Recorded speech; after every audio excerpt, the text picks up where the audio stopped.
14 years ago, I deployed to the other side of the earth to provide medical support to the front lines of Afghanistan. I thought being a combat medic attached to the infantry in one of the only black zones in the war would be the worst experience of my life. I thought routinely seeing trucks that looked like this after IED explosions, or taping the nose back on of the guy who was in this vehicle, or the burn guy who had 99% of his body covered in third-degree burns that I cannot show photos of without having the video taken down. I thought all that, which made me look like this when candid photos were taken of me, or this. Well, I was convinced that that was going to be the worst experience of my life. I thought I'd get home and everything would be smooth sailing because I'd already experienced the worst humanity has to throw at me. You stupid slut! There's not even gonna be a house! I had to start dealing with the VA, who called me a liar for complaining about the injuries that I received during that war. And because the VA called me a liar, I had to go back to work on an ambulance where I saw even more horrific things. And then my partner was killed by a drunk driver. And then I had to treat a child who was thrown out of a building by his abusive parents. Or another who was burned to death because their parent wanted a cigarette in bed.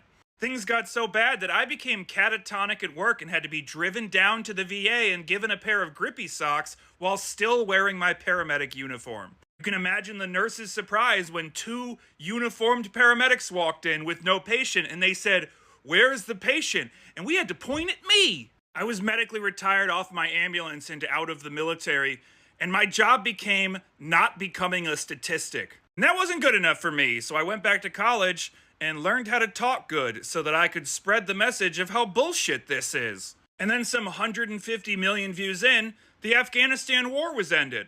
And I watched Americans retroactively pretend that they were against it the entire time. 20 years of war, thousands of dead friends, phone call at least every month from a guy I haven't talked to in years, informing me that another guy I haven't talked to in years is now a statistic.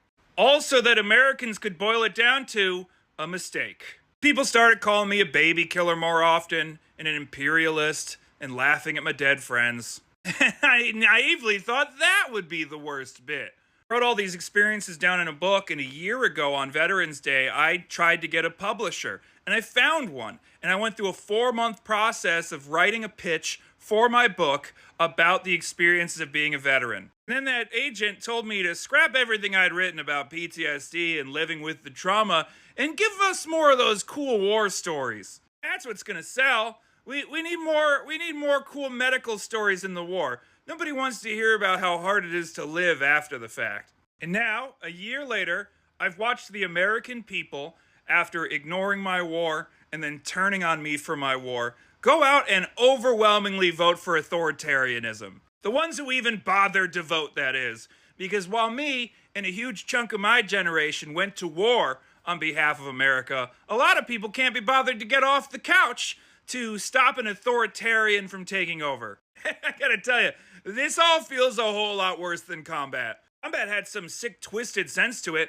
Those terrorists up on the hill, they hated us because we were infidels and because they wanted to take back over their country and didn't like that there was a government forming based on democracy. And we didn't like them because they gave grenades to children and pushed them out in front of our convoys and systematically found all of our interpreters' families and slaughtered them. You know, that and all the other horrible things that terrorists tend to do. But watching folks democratically destroy democracy because of the price of eggs, that doesn't make sense to me. Overwhelmingly voting in Republicans, you know, the people that started the war I went to, because they're worried about war, that doesn't make any sense to me. The middle class breaking for the guy whose tax plan they are currently under because he's gonna help them with taxes, when his big plan is tariffs and letting Elon Musk take a crack at it.